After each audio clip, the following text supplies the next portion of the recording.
আসসালামু আলাইকুম, সবাই কেমন আছেন? আমি প্রতিদিনই কিছু না কিছু বিকালের নাস্তা আমি পরিবারের সবাইকে বানিয়ে খাওয়াই। কিন্তু আজকে ভাবলাম যে সবাইকে নতুন একটা কিছু বানিয়ে খাওয়াই।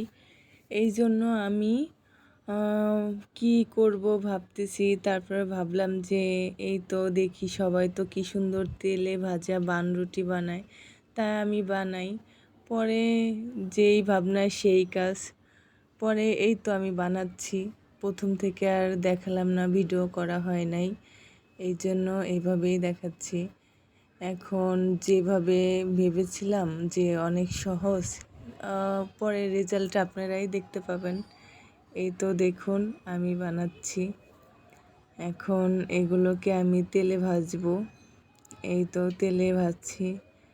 আমি দেখেছিলাম যে ভাজা বনগুলো ফুলে ফুলে ওঠে আর অনেক সুন্দর হয়। আমার কপাল খারাপ, আমার হয়নি। যাই হোক, পরের বার আবার হবে। এবার হলো না, তাতে কি। আর এইগুলো তো খাওয়া যাবে, বেশি করে ভেজে নিই, পরে খেয়ে ফেলবো। একটা না হোক আরেকটা তো হয়েছে, খাওয়া গেলেই হলো। এই তো এখন আমরা এগুলোই খাবো। দুঃখ, আর কি করা যাবে। যে যেটা চেয়েছিলাম ওটা হয়নি, যেটা হয়েছে ওটাই খাই। সবাই ভালো থাকবেন, সুস্থ থাকবেন। আল্লাহ হাফেজ।